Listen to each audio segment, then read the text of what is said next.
right, here we are on the Rooster's Tail portion of our edge duct boat build. We got our new GTR XDHO 40 horsepower engine. We're going to show you how we install them on the back of this edge. Once you get your package, it's going to come with specific instructions. One unique thing about our Rooster Tails, a lot of people say, hey, are they waterproof? Can I mount them underwater? Of course you can. But we recommend you don't mount them underwater. Main reason because if you mount it underwater and the water's real murky, most places you duck hunt and everything, water's very, very dirty. That light's not going to shine anywhere. It's just all the particles in the water will block it. You're not going to get illumination that you can get with mounting it on the exterior and up high. So why most people have their lights underwater, or most manufacturers require them to be mounted underwater. Main reason is they use the water to cool the light. If the light's mounted out of water, it will overheat and break the light and void your warranty. Ours can run in or out of water.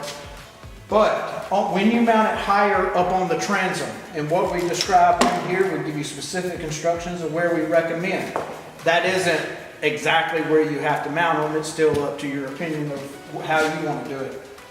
But mounting them high, when this rooster tail is coming up, most of your rooster tail is above the water. So to illuminate all your rooster tail on inboard or outboard, on a mud motor or an outboard, it does better having the light coming off here rather than all the way down here, because all your light's shining in the water. To light your rooster tail up, it does better high.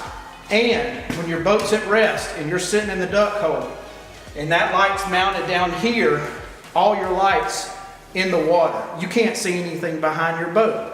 When you mount it up high like we recommend and our lights are capable of, it lights the whole decoy spread. You can see everything behind your boat when you're backing up, when you're throwing out decoys, picking up decoys, whatever it might be. So that's one unique thing about our rooster tails. We developed them where they don't have to be mounted in water, and we found a long time ago that mounting them up high becomes a lot more useful than mounting them under the water.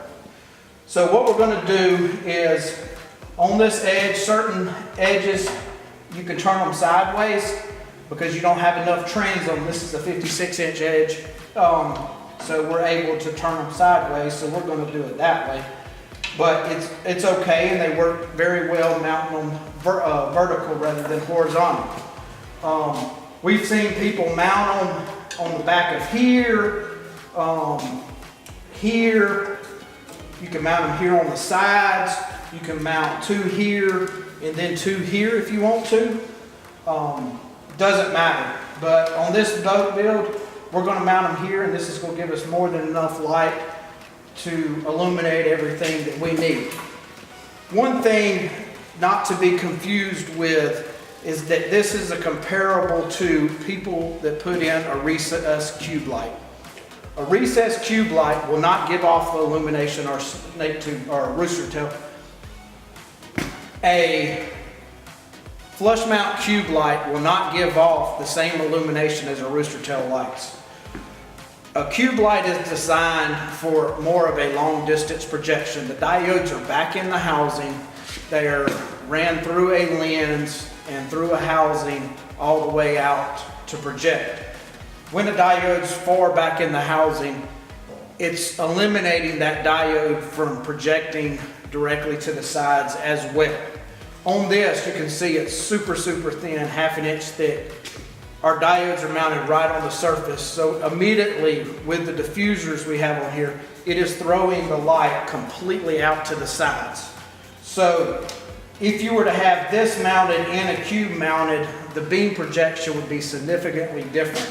Mounting a cube here is not going to give you near as wide as flood pattern as our rooster tails. The cube is going to just give you more of a spot beam compared to our rooster tails.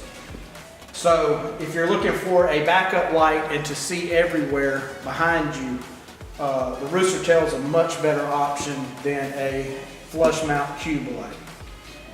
Thing we're going to do, we recommend around 2 inches. You can play that by ear, kind of look at your beam projection where it's going to go, mount them higher or lower.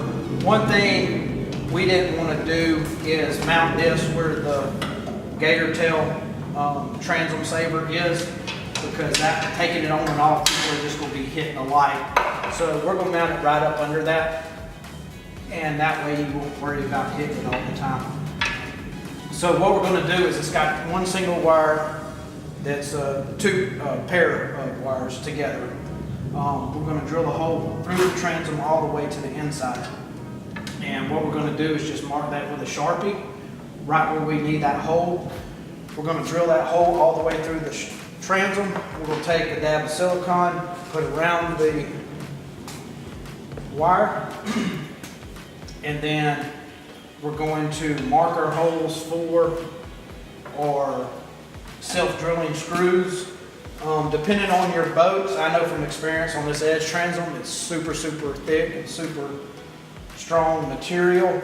So your self-drilling, a lot of times, will not go all the way through the material of your transom. Most boats it will, but I know in particular on this edge that it's not going to, so I'm going to take a small drill bit and just pre-drill them to make it easier to go through. So we're going to drill our center hole, and then we're going to mark for our sides, drill those, and then screw it down, and then we'll be able to attach our wire directly to our switch system. Just splice it right in, crimp it, and we're good to go. Okay, we got a Rooster Tail mounted. One thing you want to be sure you do is when you're tightening this Rooster Tail down, you want to make sure that you're tightening it on a flat spot. Basically what you're trying to prevent from doing is you don't want to tighten these screws down so tight that you're deforming the cast. If you deform the cast, it can compromise the seal on the front part of the lens. So what I did is I have a little bit of a bow in the material right here. So what I did is tighten this one all the way down, and then tighten this one to where it was snug. If I would have kept ratcheting it down with the screwdriver, it could have possibly bent the material and compromised the seal on the front. Just make sure you don't do that. Keep the integrity of the light straight. A lot of these boats have curves, especially in this aluminum, that you can't avoid, but you can't see it from the appearance of it. But just make sure you don't over tighten it and bend the light around the curve. Got this one on.